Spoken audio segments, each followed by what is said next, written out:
আসসালামু আলাইকুম। আশা করি সবাই ভালো আছেন। আমিও আলহামদুলিল্লাহ ভালো আছি। আজকে আপনাদেরকে ধান বিষয়ে একটা রোগের কথা জানাবো। দেখেন, অনেক সুন্দর ধান আসছে মাশাআল্লাহ। কিন্তু ধান থেকে কীভাবে আপনার রোগ নির্ণয় করবেন আপনাদেরকে আমি সেটাই আজকে শেখাবো। দেখেন,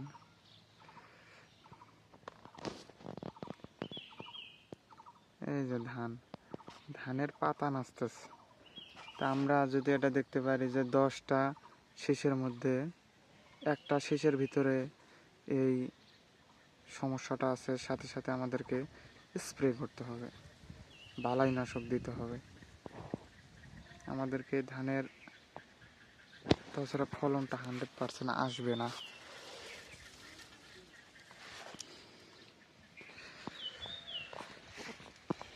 দেখেন, আলহামদুলিল্লাহ আমাদের ধান সবই ঠিক আছে। মাঝে মাঝে দেখা যাচ্ছে যে অনেক শীষ মরে গেছে।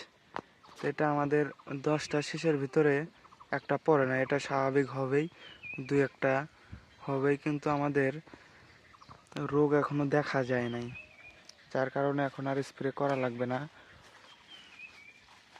ধান বাইর হওয়া যখন ভাব আসে তখন একটা ভিটামিন দিয়ে দিছি, কোনো সমস্যা হয়নি এখন। অবশ্যই আপনারা ধানের ফলন অধিক পেতে গেলে ধান খেতে লক্ষ্য করতে হবে। তৃতীয়ত আরেকটি দেখেন, ধানের গোড়া, ধান গাছের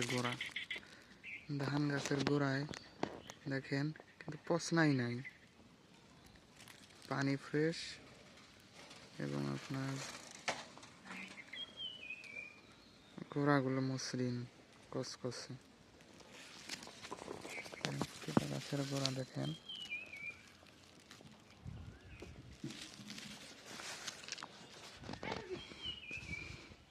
আমাদের গ্রামে সবচেয়ে বেশি করা হয় ধান চাষ, কিন্তু ইদানিং ভুট্টার দাম বেশি হওয়াতে ভুট্টার ফলন বেশি হয়েছে। চতুর্দিকে শুধু ভুট্টা, মাঝখানেই শুধু আমাদের ধান ক্ষেত। দেখেন আপনারা, চতুর্দিকে ভুট্টা,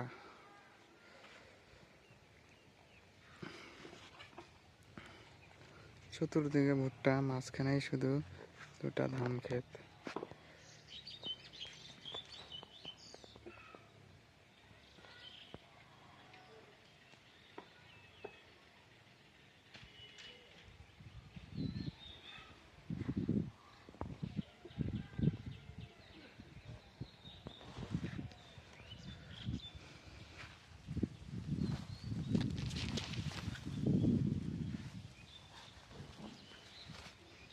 আমাদের ধানের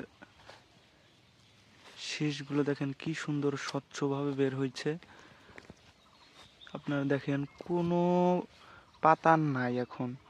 যখনই আপনারা বিষয়টা লক্ষ্য করবেন, সাথে সাথে যদি বালাইনাশক দেন পাতা, তাহলে হবে না। যখনই আপনার শীষটা বের হয়ে আসবে, তখনই আপনাদের দেখতে হবে যে শীষের গোড়ায়, দেখেন শীষটার গোড়াতে কোনো ডিস্টার্ব আছে কিনা, শীষটার গোড়াতে কিন্তু কোনো ডিস্টার্ব নাই। তাহলে আলহামদুলিল্লাহ, আল্লাহ পাক যদি এখন রহম করে অনেক সুন্দর ধান হবে। দেখেন কি সুন্দর ধান।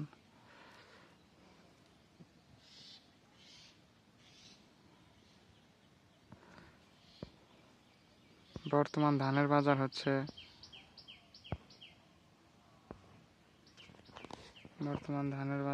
আপনার 1300 করে। আমরা বেশ কিছুদিন আগেই বিক্রি করলাম 1420 টাকা। এখন তো 120 টাকা কমছে।